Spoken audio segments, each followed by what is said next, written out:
Hello, everyone. Hi. My name is Susannah Campora. I am the founder and creator of Real Life Book Club and the Real Life Socials. And I'm so honored today to share with you one of our amazing partners that we have chosen to collaborate with. Her name is Jacalyn Gallegos. And Jacalyn comes to us from Hallmark Mortgage. She is a mortgage lender. She'll share a little bit more about what that is and what that looks like for her. Hi, Jacalyn. How are you? Good. How are you? Good. It's so good to have you. It looks like you're in your office today. I am in my office. Yes, on this gorgeous day. Yes. Unfortunately. But I have these huge windows and I can see the mountains, so it's almost like I'm outside. Ooh, you have a nice view. Where in Denver is your office at? I'm actually in Littleton, so Oh, I'm right in the foothills. awesome. Really close. Good to Yeah. know. Well, it's so good to have you today. I would love to just start off by allowing you to share a little bit more about yourself and your business and why you decided to collaborate with Real Life Book Club, Real Life Socials. Yeah. So I'm a mortgage broker. I've been in the business for a little over 8.5 years. I've done every single job here, from receptionist all the way up into some management positions and then into sales. It's a family business, so I'm never leaving. My goal, I assume one day my father will retire and I will take over the company. I'm hoping that's not anytime in the next 20 or 30 years because I'm not ready to take over a company quite yet. But yeah, and I got involved with the Real Life Book Club and the socials. I was one of the original book clubbers, I guess, and just really liked some of the women that I was meeting through those groups. Like, it was just really nice to meet some really authentic women because I'm sure I'm not unique in that a lot of the women that have been in my life at one point or the other, not good, bad, right, or wrong, are just not authentic people and can't be yourself around and can't be true to who you are. And you have like, okay, I'm with this group of women, so I have to act like this. And when I'm with these people, I have to act like this. And with the Real Life Book Club, you get to be really who you are in a day-to-day basis. And so I just really liked having that opportunity. And when the opportunity presented itself to partner up as a sponsor as well, it wasn't really something that I needed to think very hard about or very long about, other than, yeah, when. And just because it's just such a nice opportunity, and it's so nice to be able to integrate something like that into my business, because I don't like to do things the traditional way. And as far as getting business and getting myself out there, like, I don't like to do the traditional cold calling that a salesperson would do. I'd rather have an organic way of getting business and an organic way of developing relationships with people, and not just walking around with my hand out being like, where's my business? I'd rather have relationships with people and be able to connect them to other people, and then maybe I can help my business in the process. So beautiful. Awesome. Thank you for bringing that up because, for you, it sounds like you have gone the traditional route in personal life and in business life where we do try to do the things that everyone else is doing. And then there comes a point where we're like, you know what, I'm going to do something different. I'm going to honor myself a little bit more, what I really, value in my life and business. And you kind of feel like a rebel sometimes, like kind of venturing off to do your own thing. So what has it taken for you to have the courage for you to do your business a little bit differently, as well as, what was the courage that you needed to more so embrace the women and the experience of Real Life Book Club? Because that can be scary for a lot of people when they first Yeah, start. and I still am getting there with the book club. I mean, you can attest to the fact that in the first round of book club, I don't think I spoke up once in any of the meetings until maybe the very last session. I'm like, I can see whatever I want now because I never see anybody again.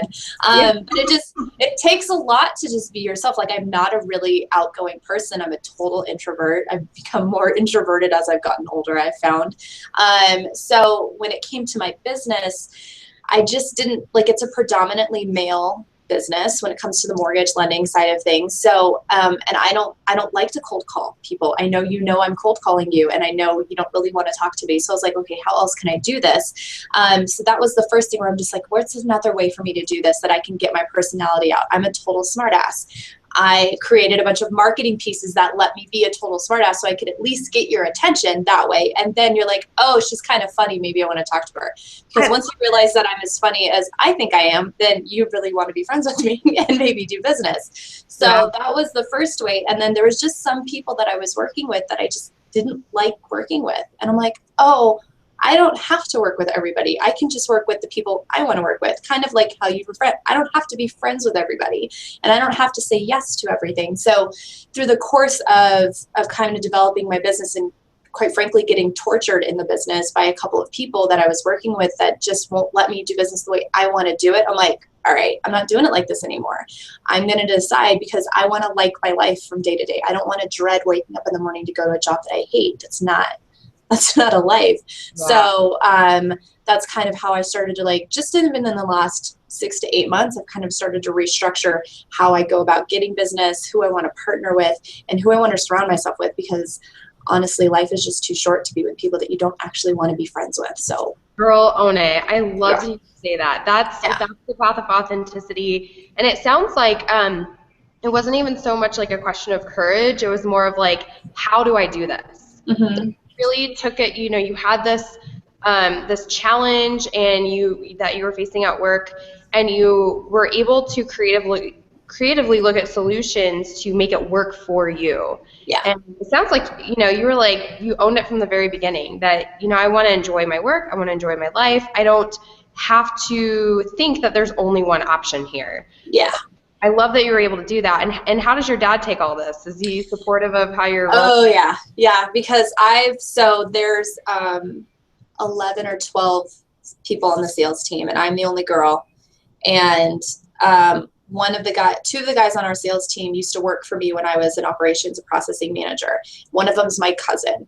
So as I knew I was competitive, I just didn't realize how competitive I was. So like my goal in life is to beat all of the boys, but specifically the two who used to work for me. And I outproduced one of them last month. So I was like, yes, we're getting there.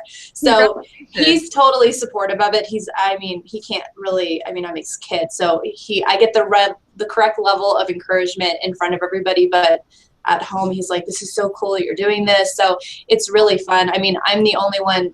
There's 3 of us. I have 2 brothers, and I'm the only one that's in the business. So he doesn't have a choice but to be supportive if he ever wants to retire and pass the business on.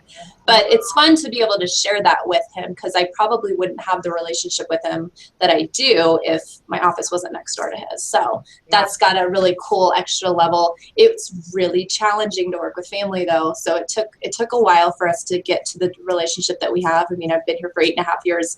He's tried to fire me 10 times, and I've tried to quit probably 20. So it takes some time, but then once as you get older, you realize how important relationships like that are. And you figure out, okay, this is the best of both worlds. I get my family and my work at the same place. And my cousin, who I would probably not see or have a relationship with if I didn't work with him. And so getting to bounce ideas off of him and things like that has been really fun too. So everybody's really super supportive, which is cool. That's so great. That's a perfect example of integration. I talked about how do we integrate all the pieces of our lives that we love, bring it all together so that we can just be in the flow with life more and kind of practice the art of fulfillment is what I've heard it's called. On a daily basis, you're fulfilled, even like as you're achieving something, but even if you're not. It sounds like you're achieving some good stuff with that healthy position you have. That's great. So Jacalyn, at work you have a certain amount of like support system for you. Where do you find your support and like your mentorship and your community that fosters, that just fosters your being, your the joy in life? Where do you So I have I call them friend pods. I have different friend pods that I've met through different pieces of my life. I don't combine them just because we all go through these seasons in our life where these friends are no longer serving me, and so we kind of move on. And when I was younger, I had one group of people in a relationship that I was in, and when that relationship ended, all of the friendships ended because I always say he got the friends in the divorce, and I was like, oh, I don't have any friends. So I was like, all right, that wasn't a really good set of friends anyways that weren't very supportive of what I was trying to accomplish. So I have my friend pods, and they all serve me in different ways. I do CrossFit, and I compete at CrossFit. And so I have a really strong group of girls at my gym that are super supportive of strong, literally. Yes, strong literally can throw me up over their head if they wanted to. That are just like super supportive when it comes to maintaining that health balance, and because working out's really important to me. It's a really good release for me. So I have that, and then I've got some other friends that support other things when it comes to some of the philanthropic stuff that I do. So I have just some different groups that serve me in different ways. I don't necessarily keep them separate because I don't want them to know each other, but it's just they all serve a different purpose, and some of those purposes kind of conflict depending on where they are at in their lives. So it's just nice to know that if I need whatever it is that I need that day, I can go to this group of people for it. So that's been an unintentional side effect of keeping my friendships separate, that I have these different groups of people that help me in different times of my life. So, and it sounds like that works for you, like in an authentic way. Yeah. Like, you're not having to be a different person for each group, but it's just each group of people fills you up differently and supports you in a different way. Yeah, totally. Yeah. See, and how beautiful is it, like, when we have so many different types of friends and different circles, it just makes life richer and more. Yeah, it's awesome. Yeah, it's been really fun, and being able to, when I have stuff like the real life socials or I have a charity event, and being able to bring them all together so that they can all see how they help support me do the things that I want to do is always really fun too. So yes, I really want to go to that charity event that you support every year. What is it called? There's two. So there's Cocktails for a Cause, and that's 3 times a year, and then there's the Navy Project. So it's probably the Cocktails for a Cause. It's an all women's group. Yes, awesome. Yeah, and that's kind of where you see a lot of your girls coming together.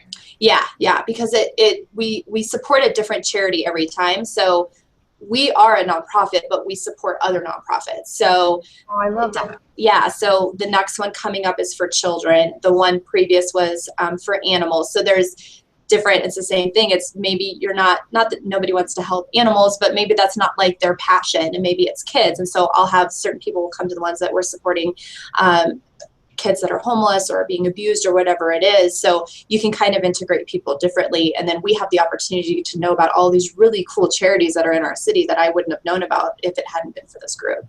Wow, that's great. And you've been working with them for years now. Yeah, I've been on the board of directors since 2012, and actually Project Angel Heart is one of our nonprofits, which was cool to be at one of the socials and realize that I was like, oh, we've helped them before. This is really cool because I had not been to their facility before. Yeah, Project Angel Heart's right underneath the studio. So I love the building. It's such a great vibe all around, for sure. Yeah. Awesome. And Jacalyn, I've heard you say before how you like to work with your clients, and I just absolutely want to highlight that because you do it differently. You're very authentic in how you approach and how you take care of your people. And I also I love how thorough you are. You're such a badass when it comes to being on top of every single piece of the transaction. And from what I keep hearing, it is a crazy market. Real estate wise, and then also on the mortgage side. So tell me a little bit more about how you like to work with your peeps. So the biggest thing that we do that sets us apart from a lot of companies, I think a lot of companies have started to see the need for this up front, is we don't do traditionally be like, oh, you need a pre-qual and then you can go shopping for a house. Whereas a pre-qual is not worth the paper it's printed on, quite frankly, because there's so many pieces that go into your ability to get a mortgage. So what my job is to make sure that the financing is 100% in place before you fall in love with the house, because I don't want to come back to you later and be like, hey, I know you love the house and you already picked out pink colors for the kitchen, but you can't have it anymore because something showed up. So what we do is I do, we call it like a discovery call, where I'll talk to the client and just kind of get a better understanding of like what's motivating them to move, how fast do we need to move, where is their sensitivity, is it I really need my house payment to be this much, or I really need my down payment to be this much, or whatever it is, and that just gives me a better understanding of who they are as a person and how I need to handle them, because every client's different. Some clients are very, very hands-on and need every little detail explained, and other clients are like, just do it and tell me what I need to do. So that helps me just get a better understanding so I can kind of accommodate whatever it is that they need so that they feel good at the end of it. Then we get all of their paperwork. So I'm going to collect everything, pay stubs down to your W-2s, your pay stubs, bank statements, all of it, so that I can see everything and know an underwriter is not going to question anything that you've given me. And they're not going to come up with something new. There's not going to be any surprises. Our motto is on time, under budget, no surprises. So I like that. part of doing that, is making sure we see everything up front, and then we guarantee the pre-approval. So once I say you're getting the loan, as long as you don't go do something crazy like file for bankruptcy the day after I issue your pre-approval, or quit your job, or buy a new car, the pre-approval is good. So now the only job you have is go find the house, because finding the house and making the offers is stressful enough for you to have to worry about that. And okay, am I going to get the loan too? It's too much. It'll put people out of the market. And I've had clients get out of the market because they're like, this is too much stress. I don't want to deal with it. And so my job is to just take as much of the stress off of them as possible, so they can just focus on, okay, yeah, I can see raising my family in this house. So we'll issue a full pre-approval. They get a packet. The realtor gets a packet too. And then we use that to kind of, I'm going to sell myself just as much as I'm going to sell the client when they start making offers. So it's now a stronger offer to the seller when I call and say, hey, I've met with them face to face. I've seen all of their paperwork, and underwriter's seen all of their paperwork. We're good. Just agree to the terms. And that's really part of my job too, is just to sell them on my ability to close the loan and how fast I can do it. So we just try to do as much up front as we possibly can to avoid any potential delays or hiccups along the way. There's always, the market's the market. There's not a whole lot we can do about that. So it's really, there's always going to be something, and it's usually about the property itself. So those are things that we can't control. The money side of it, I can. So that's what we try to do. Awesome. So Jacalyn, it sounds like even up front, like getting all the paperwork and just thinking about all the different things that goes into the financial piece of buying a home, how do you coach your clients through that process if they're like not cooperating, or they're resisting, or they're, maybe they just have fear and doubt coming up around, buying a house in general? How do you work with the realtor or with the client to help them? Part of the consultation with the client is inviting them into the office. We can do it online too, but we'll walk them through the process. So usually they'll bring their paperwork to that meeting. A lot of times clients will just send it to me ahead of time. But what we do is go, okay, here's my guarantee to you. And so I'm going to tell you exactly what I'm going to hold myself accountable to, so you know what you can hold me accountable to. Then we walk them through, okay, so here's what's going to happen. You're going to find a house. You're going to go under contract, da, da, da, da, da, and we'll walk through all those steps. Then we're going to walk through what happens once you go under contract and you're having to fill out all your paperwork. What are the guidelines I'm going to hold you accountable to once we get to that point? And then what happens on closing day? And then we walk them through a total purchase breakdown that shows, okay, here's what the purchase price is. Here's how much you need. Here's what your homeowner's insurance is. Here's what your taxes are. Here's what the payment's going to be. That makes sense. And then we go through closing costs, because a lot of clients don't know about closing costs if you never bought a home before. They're like, I thought I just needed 10 grand for the down payment. It's like, yeah, you need that plus all of these things. So we talk about all of that, and maybe it adjusts what they can go through. So usually our biggest factor when it comes to clients, realtors and referral partners included, is education. So we're going to figure out what it is. What do you need to know? How many times do you need to see it for this to make sense? Because the last thing I want for a new homeowner is to get all the way through the process and be like, I don't really know what happened, but I got a house. I don't understand anything that took place over here. That's not my goal, because then you might be uncomfortable. And I don't want a client to call me in 6 months and be like, I wish you hadn't put me into this loan because I can't afford the payment, or I don't like the house anymore, or whatever it is. And then with real estate agents, I do the same thing. Especially new real estate agents are my favorite, because I'm like, let me show you how to do this so that you're not stressed out all the time. And I'll give the real estate agent the exact same presentation my buyer gets, so that they know, okay, I don't have to worry about that part. That's not my job. My job is find the house, take care of the contract, all that stuff. They're going to take care of all the money side, because that's not where your expertise are. And that's where I try to tell the client too, so like anything that has to do with the house, the neighborhood, the price, agent, that's all your agent. Anything is like, what's my payment? What's my down payment? Send that stuff to me, because I'm going to be able to give them a better description and a more accurate number of what that's going to look like than the agent is. not that the agent can't answer those questions, but you guys have enough to worry about than worrying about what the finance stuff looks like too. So, and we do home buyer seminars for clients. Those are free. We do those twice a month. That just comes in and it's like, this is what this looks like. What are your questions? What are your hesitations? What's kept you out of the market up till this point? What would get you into the market at this point? So we've been doing those. And then we're also trying to educate our realtors as much as we possibly can on anything they might need to know so that they can help educate the clients too and get them to a lender faster. Because this is a really fun industry to be in, and you're having a huge impact on their lives. And so we just want everybody that's involved to be as educated on it as possible. Oh, I love it. It sounds like the education piece is kind of your foundation, and it's really empowering for everyone involved. Everyone's on the same page. And if people, no matter what decision the clients end up making, it sounds like they're making an educated decision so that they just have their wherewithal about them. And like they feel like it's coming from their own, their own decision and what they really value and what they really want, because they know. Yeah. They have the tools, they know the process, and they know what they need to do. So, that's so awesome, Jacalyn. I love it. I bet the seminars are really enlightening. Yeah, they're very cool. It's because we have them fill out a little questionnaire, and so every single one that we do, we learn something else that is like, oh yeah, we should include that, because we do it all day. So in my head, it's second nature, but to somebody who's never done this before, they're like, well, what does that mean? I'm like, it's a really good question. Nobody's ever asked me that before. We should definitely incorporate that into something so that the next person doesn't have to ask that question. It's awesome that you're able to just constantly be learning and growing and developing your business and your skill set. That's great. Good to hear that. And I see so many thank you cards on the back behind you on the wall. I got lots of them. So awesome. I love that collage. What would you say is the number one thing that people thank you for? Really, the biggest one probably is just being patient and walking them through it. I've had clients, I've helped a lot of my friends buy houses, which is super fun.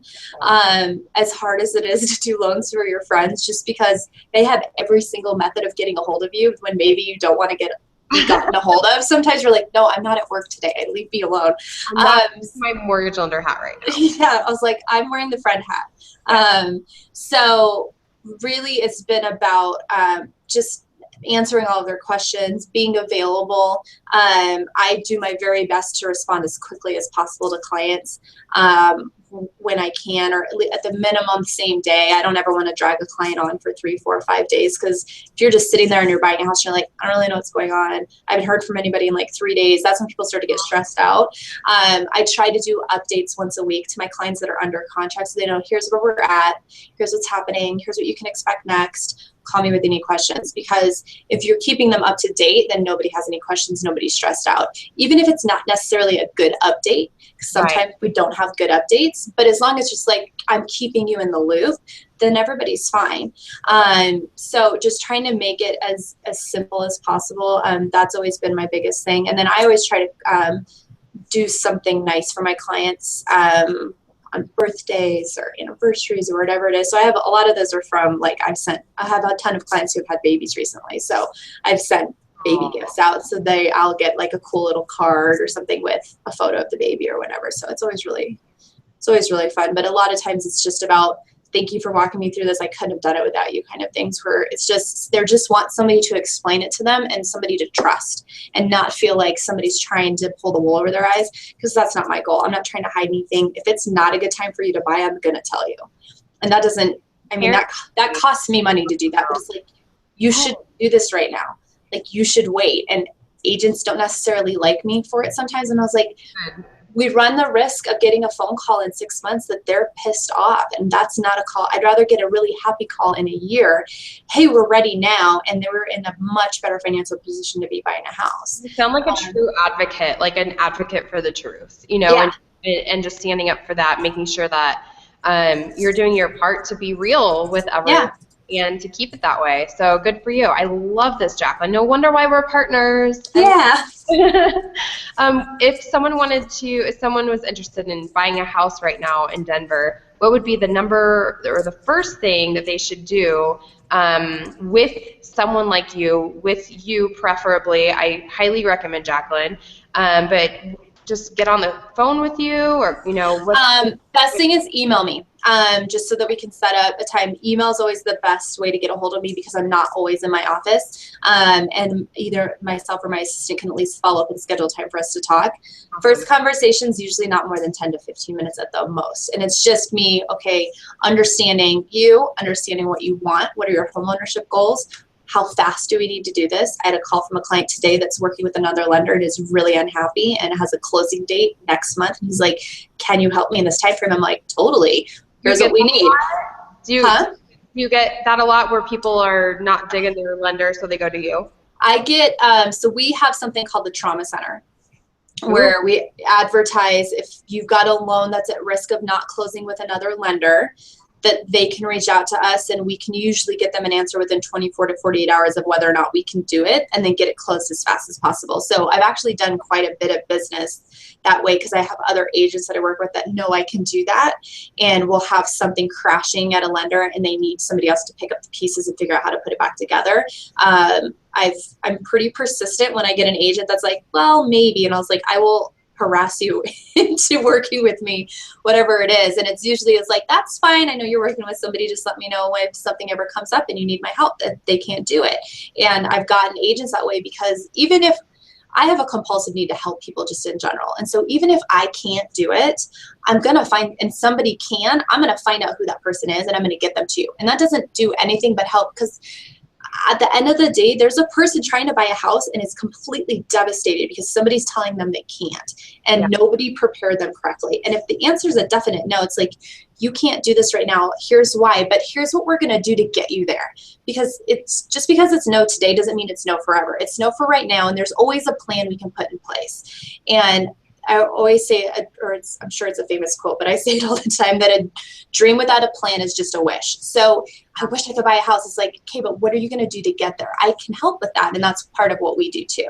That's part of why we have our trauma center. It's like, we know there's loans that are crashing for whatever reason. It's like, we can help. We can tell you, we'll be honest. We'll tell you the truth. We'll get your client whatever resources. We'll restructure it. Sometimes it just takes a little bit of creativity. So. Girl, you are in the right industry. You're so badass with this. I try. Yeah, it's so good. Yeah. Thank you so much for sharing all of your gifts and the way that you work. And I would totally trust you with my home buying process, which hopefully will be someday soon. I don't know. Yes. Yeah, there's a lot to prepare for. Yeah. Yeah, so I'm so honored to be working with you, and I also want to find out. This is one of the things I love about you is your writing and some of the things that you enjoy doing in your spare time. In addition to everything you have going on, I actually didn't even know you compete in CrossFit, so that's awesome to know. Yeah. Fun. And you have a blog. I have a blog. And I love the name of it. What is the name? When Life Gives You Lemons, Add Sarcasm. Because it started off of me just kind of like observing things. I've always been a writer. I've always wanted to be a writer. My grammar and punctuation is subpar at best. I have an editor who reads all my stuff because I'm not very good at that part. But I've figured out that I think I'm hilarious. I don't know what other people think, but I'm like, I think I have some good stories to tell. And I was in a relationship for 8 years, and so I was out of the dating game for a really long time. And when I started dating again, and I'm like, this is awful. Like, there's some really awful dates that I've been on and just really ridiculous things that have happened. And so I started telling my friends stories, and they're like, you need to write this down. And so I just started writing them, and it didn't start off as a dating blog. It was really just me being a smart aleck about weird things that I see and experience. Yeah. And then I realized how many ridiculous dates I'd been on, and I'm like, oh, I should start telling these stories. And so I've just started writing them and telling them. And I try to, I've had some crappy stuff happen to me, and I just try to make them as non-bitter sounding as possible, because some of them are just like, you should just give up. But some of them are completely ridiculous stories. And I'm like, I couldn't make this up if I tried. Like, some of the stuff that's happened to me, and I'm like, I'll come home from a date, and I'm like, that did not just happen. Like, this is not real life. And I was like, okay, we need to write it down. So I always wait like 6 to 12 months from whenever something happened before I write about it, just because I don't want to air dirty laundry. And nothing that I've told is not a story that somebody doesn't already know, probably. But I never tell who the people are about, just because there's no point in that. And I'm just trying to make light of a really annoying situation being single in my 30s and trying to date and all of these different dating sites and trying to manage all of them and all of that stuff. I'm just like, this is just silly. So let's write about it and have fun about it. And I actually ran into somebody and she's like, hey, I know you. I'm like, you do? And I've never met this woman in my life. She's like, don't you have a blog? And I'm like, this is so weird. So this girl, you're already a celebrity blogger. I mean, I guess. I think I have maybe 300 people following me, so it's not anything significant, but it was really fun. She's like, you have the best stories. I have to tell you this story. And she told me this completely ridiculous story. And I'm like, will you please write this up so I can put it on the blog? Because this is hilarious. Shooters. Oh, I bet there's good dating stories out there. How fun. So many dating stories. How much to make fun of.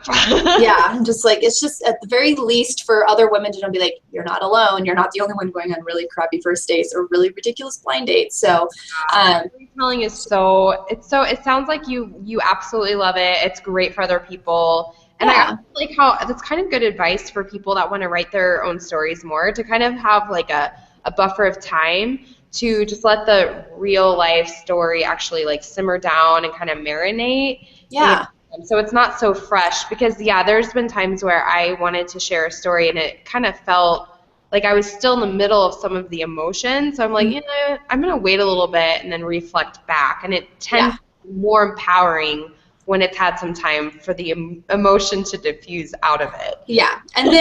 And then you can kind of add some of the humor back into it. And then it's actually been able to open up. I have another blog that I'm getting ready to launch that's about, I have some health issues and just trying to manage that between the stress of just being a human and work and trying to date and manage this other health issue that I have. And just, I know there's other people who have the same issues that I do. And it's so refreshing when I meet other people who share some of my struggles. And it's like, we should be talking about this more. Like, and it's really just a, here's what I tried kind of thing, where it's like, I wish I had a resource to go to and just to be a resource for other women. It's like, look, I've tried this, it didn't work. I tried this and it totally worked. Things like that. And just be able to connect people that way has been really helpful too.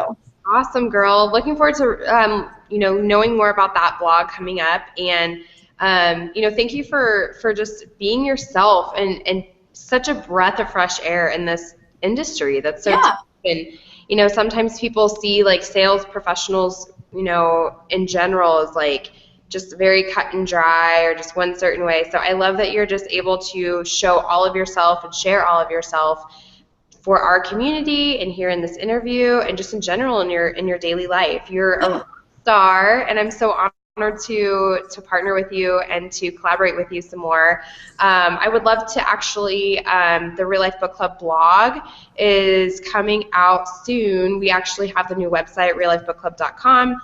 There is a blog portion that we're starting. We would love to have one of your contributing blog posts, Jacalyn, and just share your sarcasm with your real life stories out there. So look for Jacalyn's blog on that site, and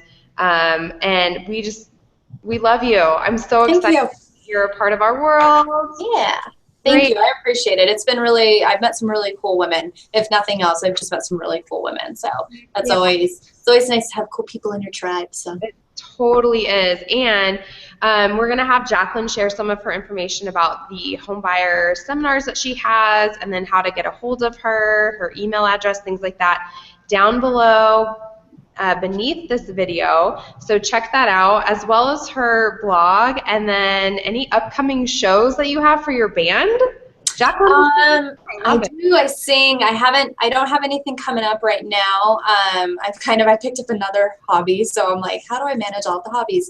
But I'm working on some stuff. So as soon as it'll probably be some acoustic stuff. So no more punk rock for a little while probably, but we'll do some acoustic stuff, which will still be really fun. So I'll definitely keep you posted on that. Rock on, girl. Looking forward to it. I want to hear you sing on stage. It'll be fun. Yeah, for sure. Yay. Thank you so much for your time today, and we'll see you at the next social, May 23rd. You're going to be there? Bring some friends? I think so, yes. Okay, awesome. I'll see you then. Have an awesome day. Enjoy your mountain view. Thank you. You too. Bye. Yeah.